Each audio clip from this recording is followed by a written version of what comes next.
Hi, everyone. Welcome back to the Change Your Mind podcast, where we explore personal development, spirituality, and science. I'm your host, Chris Ashley.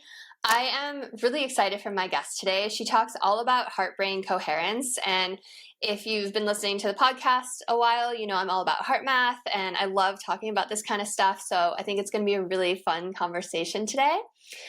First, couple quick announcements. As always, head over to the links in the show notes.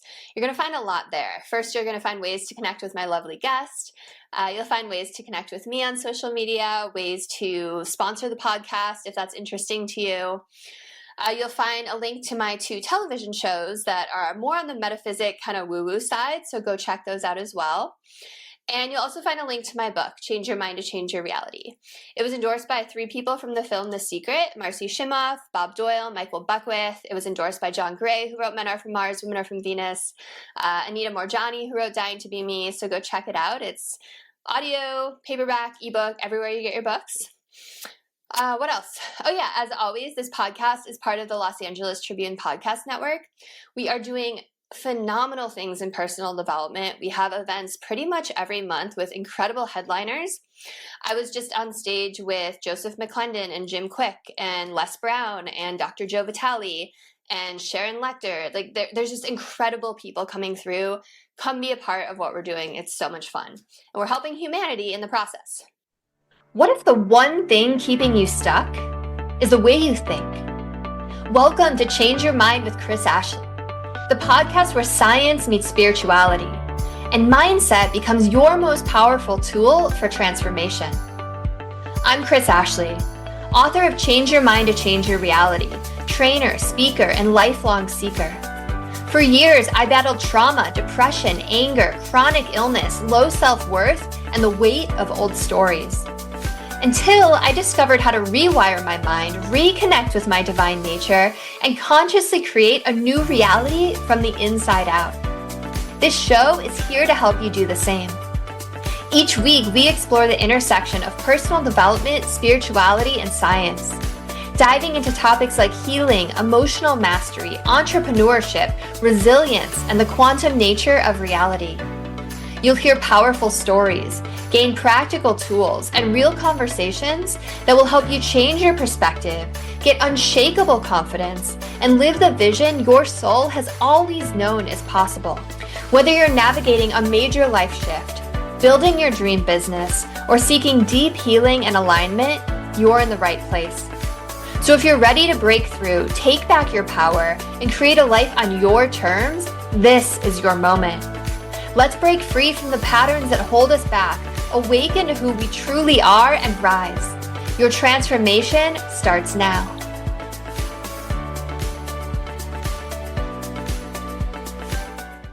All right, so with me today, I have Dr. Katelyn Lehman.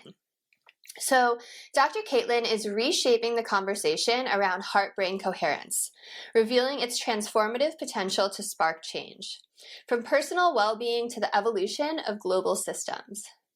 As the founder of Quantum Clinic in LA, she has developed the Coherence Method to address chronic stress and inflammation, 2 of the most critical drivers of disease. The Coherence Method integrates neuro-cardiac function through cognitive entrainment and emotional regulation to help clients achieve deep, lasting wellness. Dr. Lehman holds a Ph.D. in clinical psychology and is a lifelong student of nondual spiritual teaching. So welcome. I'm so happy you're here with me. I'm so grateful to be here, Chris.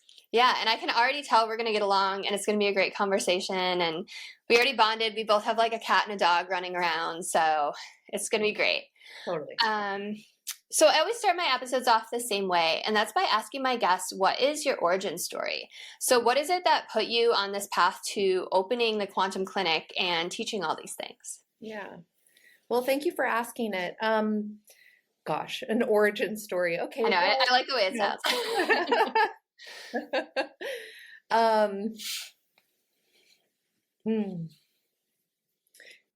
I'm going to lean into the metaphysical explanations for this because I think that that's something that really might resonate with you. But I have been on, it goes by many different names, but what's called path work, or, just deep inner listening and a recognition of sort of one's purpose, one's calling, one's dharma for many years. I was raised by two transpersonal psychologists up in the Bay Area.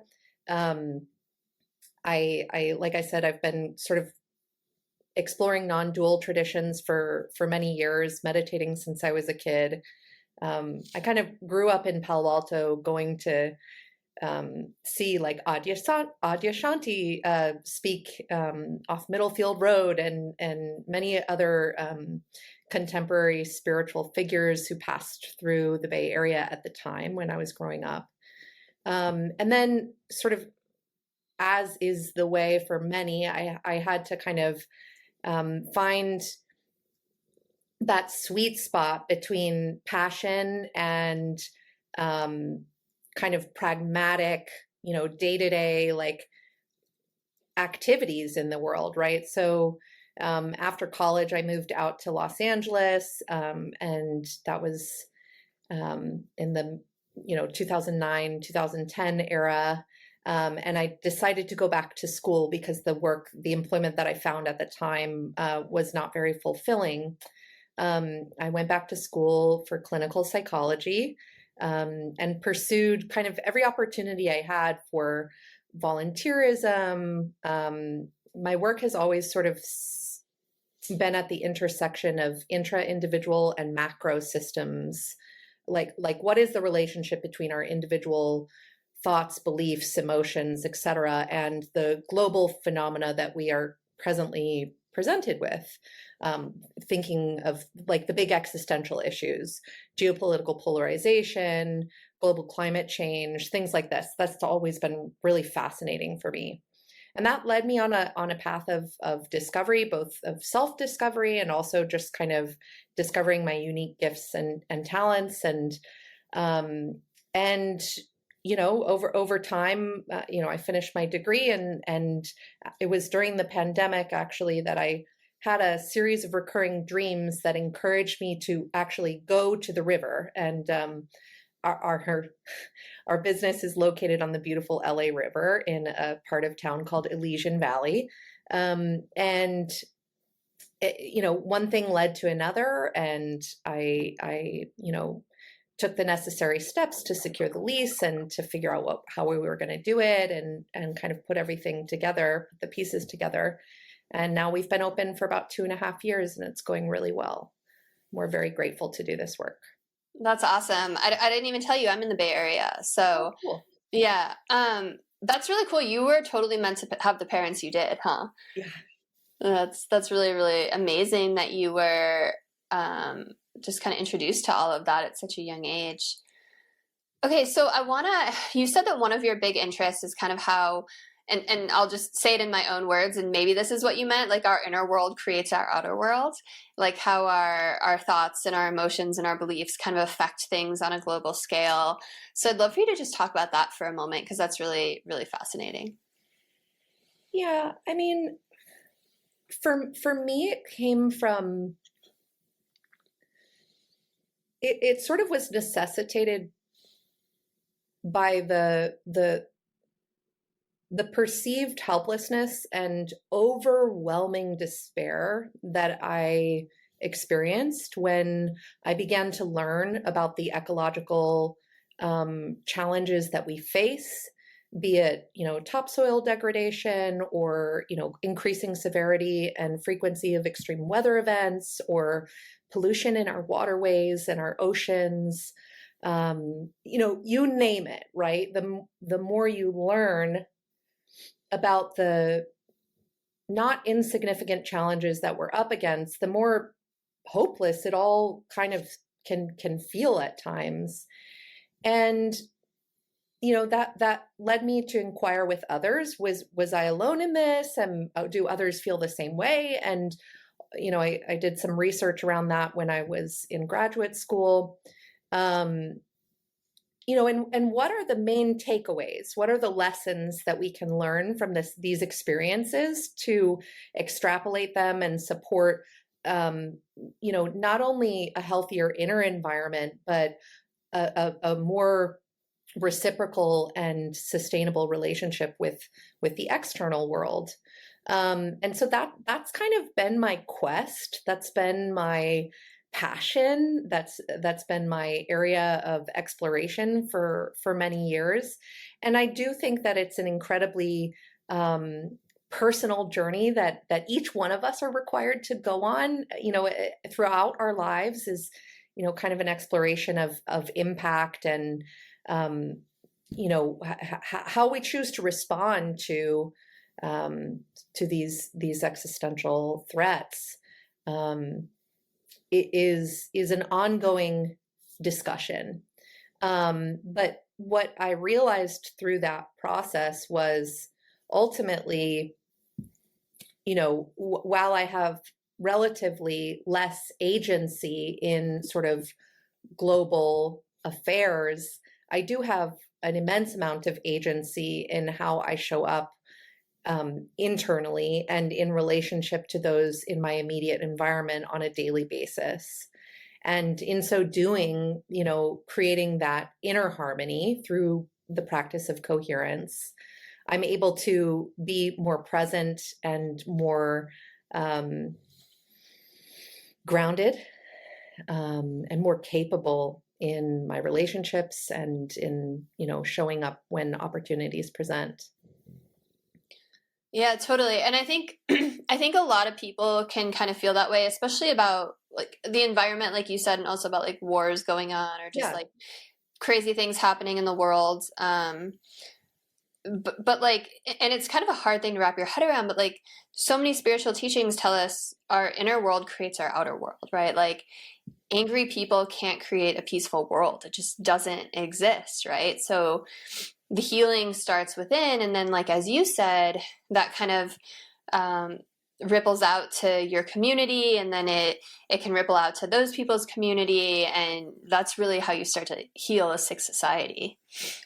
Yeah, it can, and of course, I think we can't, one of the things that I sort of am skeptical about in contemporary spiritual circles and discourse is a tendency to rely on reductionism, right? That if I do this, then my life will be better. It's like, actually, no, sometimes spirit guides us to endure things for which there are no answers, right? And it's not actually about changing our external reality, though there's a tendency to want to talk about how do we manifest, and there, you can go down lots of rabbit holes as far as that goes. But like,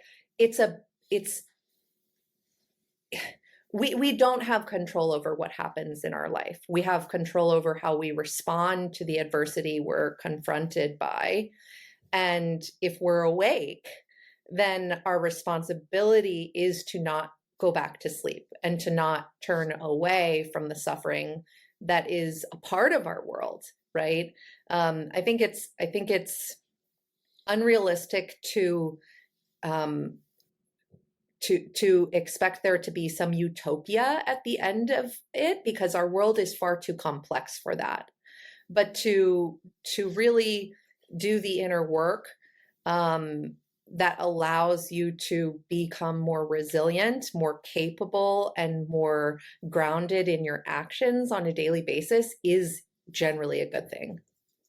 Yeah, totally. I think it's important that you point that out, because you're right. There is a lot of like, let's focus on the future and how do we change things. And I'm a big proponent of that, but we're also here to have human experiences and to learn and to grow. And this is kind of all a school for us, right? And it's through the challenges and the heartbreak and the tragedies and the adversity that we do get those opportunities to kind of level up and grow. So, no, it all serves a purpose for sure. Yeah. Another thing on that topic would be, we can't separate our experience of understanding from the hyper individual collectivist culture that we've been, raised in for the vast majority of us from the West, right? There's a greater degree of emphasis on the individual as the agent of change in, our world.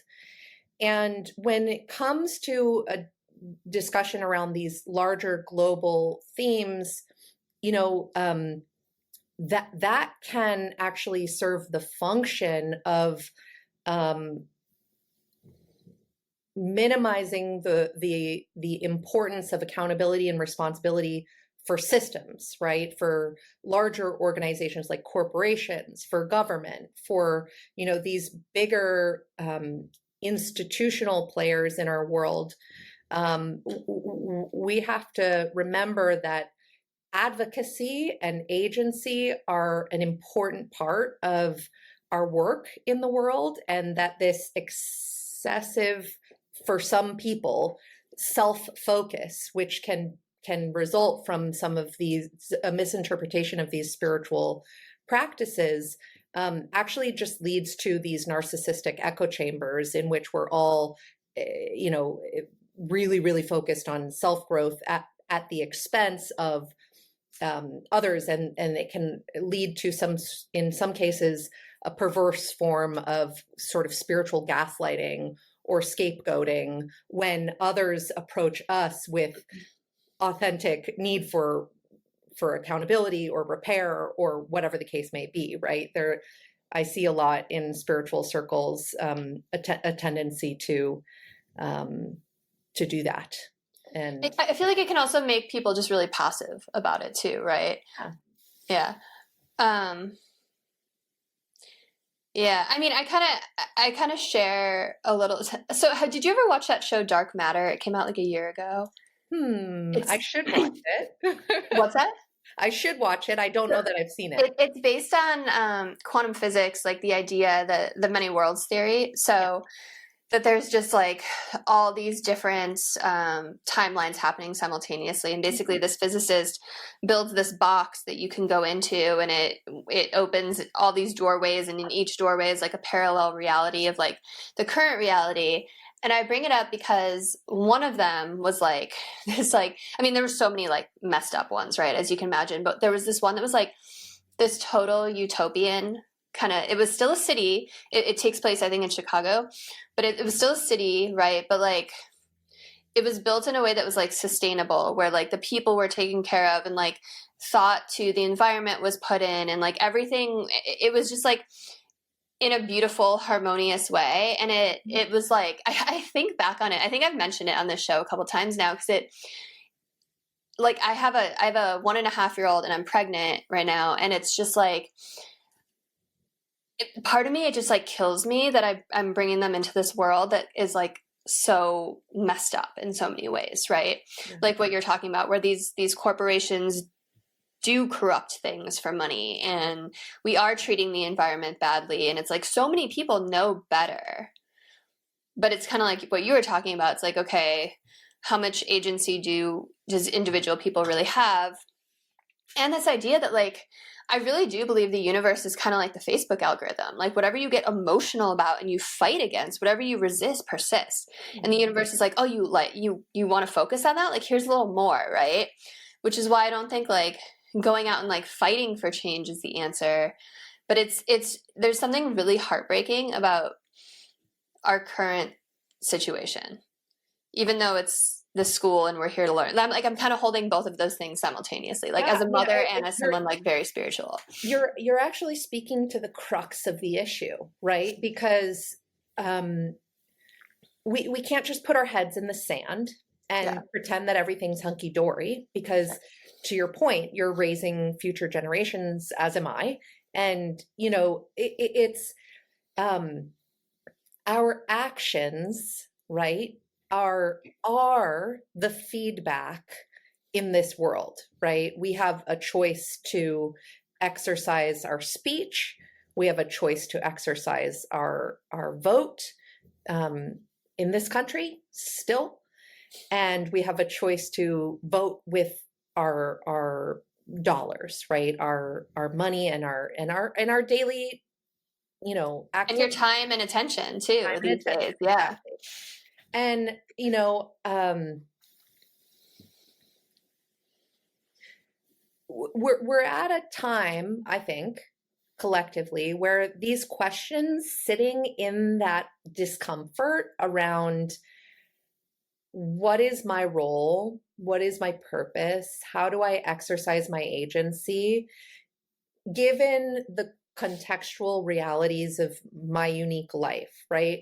But what we know in general about happiness is it doesn't come when you're focused exclusively on me, right? Totally. It is actually through service to something greater than oneself, to our community, to our family, to the larger world, or restoration of our ecosystems, et cetera, that we find purpose, meaning, happiness, joy, in this life, right? And so I think we have to somehow separate out the conversation around confrontation of injustice in our world, right? From this notion of it being like a negative, like a fight, right? That there have been many historical examples in which the motivation for those, the civil rights movement, women's suffrage movement,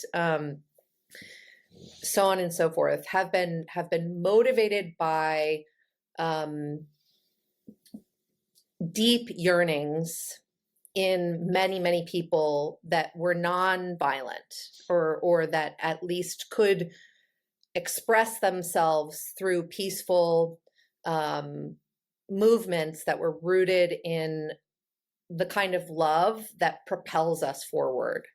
At love for our children, love for this planet, love for one another. I think that is a very, very strong motivating force, but we need to brighten that as opposed to feeding into the overwhelm, the despair, and the darkness that is still a very present reality. Yeah, I think that kind of like demonstration in a peaceful way has made incredible change throughout the world. The protests I'm seeing lately are very destructive and very full of hate. I don't know. I think and there's violent. So I'm in Los Angeles, right? Most people may be familiar with the, quote, riots that happened here in downtown Los Angeles. And I'm not denying that that happened, that there was damage to property, and, that it got pretty dicey there. But you look back at other historical examples in this city, and it really wasn't as bad as it could have been. And the news media was not necessarily covering the thousands of people, tens of thousands of people who were gathered peacefully, during the day, right? It's unfortunate that we have a tendency to overemphasize the smaller group of, troublemakers at the expense of the larger message of peaceful action. Well, that's just a trend that happens in everything, right? Because that's what gets clicks, right? That's how the media makes money. Yeah. And we live in an incredibly manipulative media ecology. We just do. That's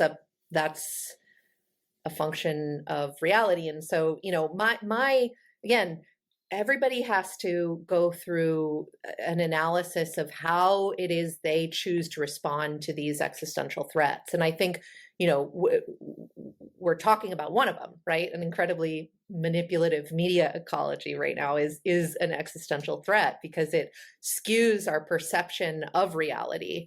And reality, to kind of draw on quantum principles of quantum physics and sociology or social psychology, reality is a social construct. It's an agreement that we have with one another, that gives us a frame of reference for understanding right and wrong, judgment. It allows us to function in the world, these sort of social contracts that we implicitly sign up for in this society. But back to the point, which is that each one of us have to go through a very personal process of self-discovery to arrive at a set of, actions that are aligned with our soul's purpose, with our larger meaning in the world. And I tend to be someone um, who is a little bit more vocal, a little bit more engaged, than your average person. And I think that apathy is a big challenge to get through, because this a democracy cannot function without an engaged and informed electorate. And I think a lot of people really just don't care anymore, or are looking for some savior to come in on a white horse to rescue us. Yeah, that's interesting. I mean, I've had to unfollow, not like unfriend, but unfollow a lot of people after this last election because there's just so much anger. And like, even still, it's like, I feel like people are just like swimming in anger. And like I said, like, angry people can't create a peaceful world. Like, that goes out into the quantum field, right? And like, we're going to just be reflected with more people and situations and circumstances that make people angry. And like, Yeah. to the media, like, I think we're all more alike than we are different. I think the media really helps with that division, makes us more divided, and it highlights the extremes. Just to talk politics, it highlights the extremes on the left and the right. Mm-hmm. But like, that's not the majority of Right. Americans. The majority of Americans care about their families. They want to live in a peaceful world. They want to be happy. They want to be comfortable. Like, they're not out there like feeling so much hatred. Yeah. Yeah. At least I hope not. Yeah, But I think we're all a lot more alike than we are different. But the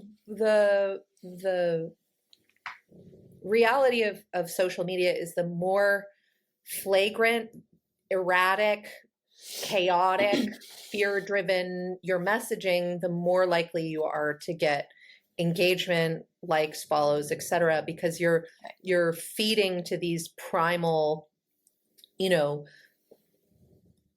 People like watching the parts of drama brain. too, and they get worked up. Yeah. Well, people are also just yeah. Well, the other thing is too, like, when people are spewing hatred online, it comes from a place of their own pain and their own fear. Right. And so to kind of eloquently bring this back to our larger topic today, this is genuinely how I've chosen to live my life, is in service of supporting people in achieving greater degrees of coherence. In not only in their physiological, systems, right? The synchronizing the entrainment of respiration, heart rate variability, and blood pressure to support, autonomic nervous system regulation and, greater resilience at a physiological level, but also in terms of the development of a coherent narrative for one's larger life story, right? Everybody has a story. Everybody comes from somewhere. And psychology and research in my field shows that when you're able to organize that story into a meaningful narrative arc, right, or a coherent narrative arc, like you're motivated by it, propelled by it, and of course, then you can move beyond that and disidentify with the trappings of that story. But still, some may even argue that in order to transcend the ego, one should have a fully functioning, healthy identification with the ego, right? The ego is actually, analytic traditions talk to us about how it's actually very adaptive. It's important when someone, confronts another person, for example, we want a fully functioning, healthy ego to be able to respond appropriately, right? If you didn't have an ego, you couldn't do that, right? And then, the spiritual journeyers among us will go beyond that and, begin to identify less with the, comings and goings, the urges, the thoughts, the stories associated with that finite self, and identify more with the observer, right? And that's also healthy. But I think we need spaces, places, and practices that support an integration of all of that. And our society is not great at supporting that so far. Something you spoke about earlier with being the issue with anger, how come nobody's talking about the collective impact of the COVID-19 pandemic, and how we're still, frankly, I think there's been a massive schism or split in our collective, capacity to humanize, right? I think often, more and more so people want to live in a frictionless world, right? Where everything's just easy for them, right? But that's not life. That's not reality.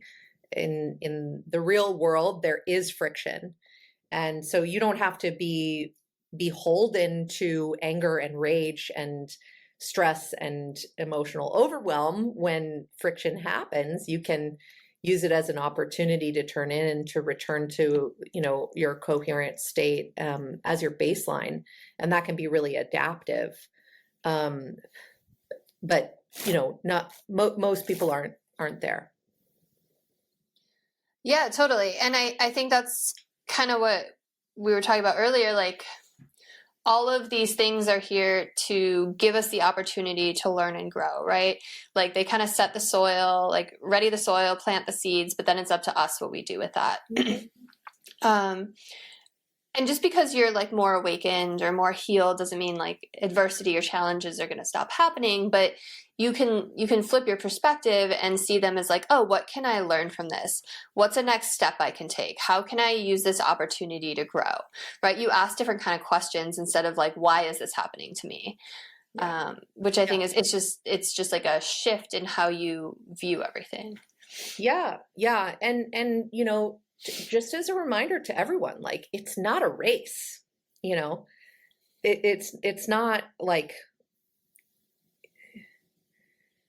it's not a competition either, right? It's like, we're all here for the purpose of having a human experience. And the human experience is not all good, and nor is it all bad. It just is what it is. So I think acceptance is a big part of it for many of us. And, I sort of lean into more of a Buddhist kind of orientation to life and growth and healing. So trying not to compare my journey to the journey of others, or trying not to judge, and practicing forgiveness, loving kindness. Those are all really important aspects of a life well lived, I think. Yeah, and I think if everyone could hold those values, then we would see a much more healed world. It really would be reflected out into the collective. Yeah. So, but when one recognizes that you actually do have agency, that even in moments of acute stress, though it may be harder to do, you do have agency to shift your internal reality in relationship to whatever the stressor is. And once you can begin to master that for yourself, it opens up new pathways or portals or dimensions of the human experience that can lead to all sorts of interesting outcomes or revelations or insights. Yeah, I think it totally, and it's been what you've been saying this whole time. It's like you get to choose how you respond, and every choice we make dictates, the timeline that we're going to be on or the reality that we see. Like there are, infinite number of possible realities that exist, right? You don't have to just accept the one you're given by default. You can make choices that align you with a reality that you want to see. Yeah. And then you start to shift towards that reality. Right. Right. Yeah, and I see in our culture more people choosing to align themselves with hyper individualistic, material based, you know, visions, right, for manifestation. And I guess for me, again, I'm sort of like a collective liberation or bust kind of gal. Like if I had to choose, and I do choose every day, it's like I'd rather put my time and energy and attention into supporting a collective awakening than I would in pursuing perhaps a more comfortable or flashy life. So how do people use heart-brain coherence to help create a more harmonious world? Oh gosh. Well, I mean, if you're familiar with heart math, then you may be familiar with the research that, like, when we're in a state of coherence, we're resonating, our frequency is roughly equal to that of the planet itself. So there's this resonance effect that takes place when we're in a state of wonder, joy, awe, or deep appreciation. And that in and of itself is sort of a metaphysical realization.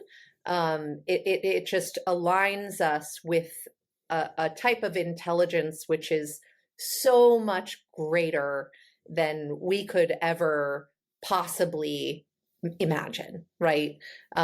If you believe in intelligent design or not, like the earth as a mass is just way bigger than any one of us. So I would rather be aligned with the earth's heartbeat, so to speak, than not aligned with it, personally. But from a health perspective, it triggers sort of a cascading effect of something like 5,000 different biomarkers that encode for health and human functioning. So it's like genuinely a very optimal mode, right? That your neurochemistry, your neurophysiology, everything is working together to support your well-being when you're in a state of coherence. And that's really wonderful for folks who may be struggling with anxiety, depression, emotional stress, chronic fatigue, inflammation, et cetera, et cetera. Yeah, totally.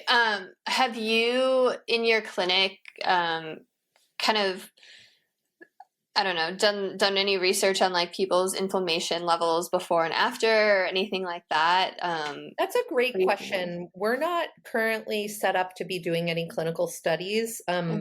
We could in the future, and if there's anybody out there who's like a researcher who would like to reach out, please go ahead and do so.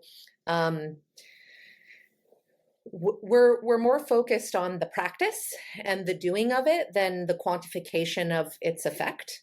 But it's clear from the research on both, biofeedback. HeartMath does a lot, yeah. Yeah, HeartMath does a ton of research. And then also the research on flotation rest, because we offer flotation therapy at our facility, which it does. It's like grounding, right? You're drawing. I always invert the positive and negative ions, but you're drawing out the ions. I don't know what they are anyway, so you could say it wrong and I'd be like, okay. Right? Like the science of grounding, right? When you're connected with the earth, but it's the same in this, magnesium rich salt water. I heard it's good for pregnancy. Is it good for pregnancy? Yeah. What trimester are you in, if you don't mind me asking? I just finished my first. Okay, cool. Yeah, so definitely third trimester is great time to be floating, but Yeah. any time is a great time to be floating because it's, essentially equivalent of taking a benzodiazepine without, needing to take a benzodiazepine. Perfect. Yeah, no, it's so amazing some of the research out of heart math. And I always think about like how they've actually measured the heart's electrical field, and they're like it goes like 8 or 10 feet, but that's also only because that's how far our instruments measure. So like just think about that, like if you're in a room full of people doing this, Mhm. like, or just in a room full of people in general, like your field and theirs cross. And I feel like that just backs up everything we've been saying about how like you really do affect everyone else and everyone else affects Well, you. and often I like to say that and remind people that matter has never been proven to exist. Yeah. Because the more you zoom in, right, the more you recognize that we are 99.999% repeating space.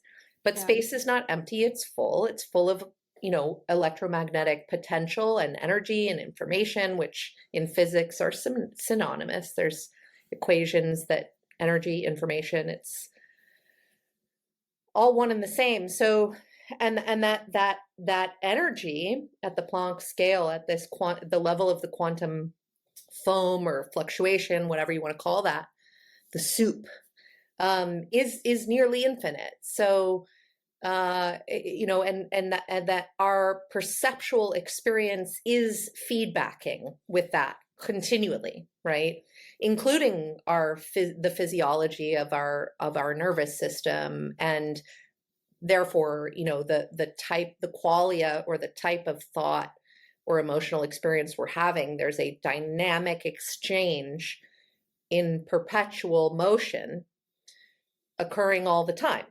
So once we recognize that, and that our perceptual experience is not limited to the confines of this physical avatar body or shape that I inhabit right now, it's actually part of a much larger unified field. Well, then we get to again, coming back to that word agency, have some type of, not control, I don't like the word control for this, but influence, impact, agency, sense of directive, right, or direction for that information or energy exchange that's happening. And it's just a good practice to be, loving thy neighbor, caring for one another. And again, this doesn't mean avoiding conflict or, not giving voice to things that are difficult for us, right? That's a normal and healthy and adaptive part of interpersonal relationships, but we can also modulate that experience internally and see a lot of shifts in our outer world too. Yeah, I mean, it's just quantum physics backing up that your inner world does create your outer world, and that we are much more powerful beings than we realize. I'm sure you've like seen the documentary or heard about like the square root of 1%. It's been around forever now, but it's like, for listeners that haven't, it's like in the 90s in DC, which was the crime capital of the US at the time, they had all these meditators meditate on peace for a few days, and the crime rate dropped significantly, traffic accidents dropped significantly, like hospital room visits dropped significantly. And they've reproduced this in war zones and schools and prisons, and they've realized that there's like a specific number of people in a population that needs to meditate on peace in order for a tipping point to be reached, and it's the square root of 1%. And if you think about that in the terms of the world, we have like 8 million people. That's like 8,000 people. Yeah. To just create minimal change. Right. And you don't have to be sitting there in meditation. You can have, like you were saying, like peaceful thoughts and feelings. So I really go back to that idea that like our inner world creates our outer world. And like, if you want a peaceful world and you want a harmonious world, you have to cultivate that within yourself first. 100%. Yeah. Yeah. Yeah. So, we haven't even like talked about like how specifically you work with people. So I want to give you a moment to just talk about that too. Yeah. Like, do you guide them through meditations or breathing, or Sure. what are you doing? Well, actually, what I feel called to talk about right now is what I recently launched is called the Coherence Journey. It's an online format, so it's I'm happy to talk about our work at Quantum Clinic, but this is our first online offering that we've released through Quantum Clinic, and it's sort of a threefold process that goes through, the first course is called mindfulness-based cognitive behavioral therapy. So I'm really kind of breaking down some of the principles of kind of behavior change, reducing stress and anxiety from that more empirically based cognitive behavioral framework side of things. And then it goes into foundations of Buddhist psychology, which is really about self-compassion, connecting with one's values. I take you through different meditations and different kind of lessons on the principles of Buddhist psychology. And finally, then the last part in the trio is a program that I created called Awareness in Action. And that's about taking all of this insight that you've just developed or been supported in reconnecting with, to bring it out into the world, right? It's really about the action piece. So that program provides the frameworks, the tools, the support for kind of recommitting to this cycle of rebirth and reconnection to one's purpose, and taking it to the streets, so to speak. And that is will be available in the show notes for folks who are interested to learn a little bit more about that. And that's something that if you want to engage in this work in a really kind of concrete and time limited way, you can check out that online course offering.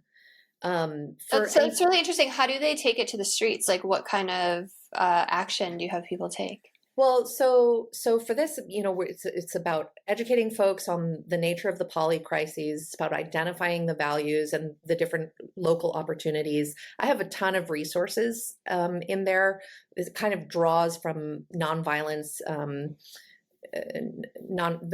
nonviolence movements. I've aggregated a bunch of resources in there that can support people with connecting to different direct action or impact spheres, but it's also about entraining oneself to kind of do that inner work, that emotional, psychological processing work that allows us to sustain our activism.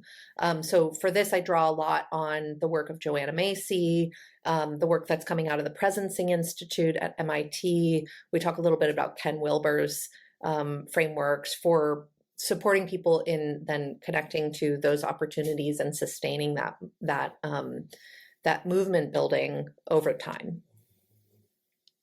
Very cool. And if people just want to connect with you on social media or your website or anything, if you want to share? Yeah. You can always check out, I'm on Instagram at Dr. Katelyn Lehman, and our website is quantumclinic.com.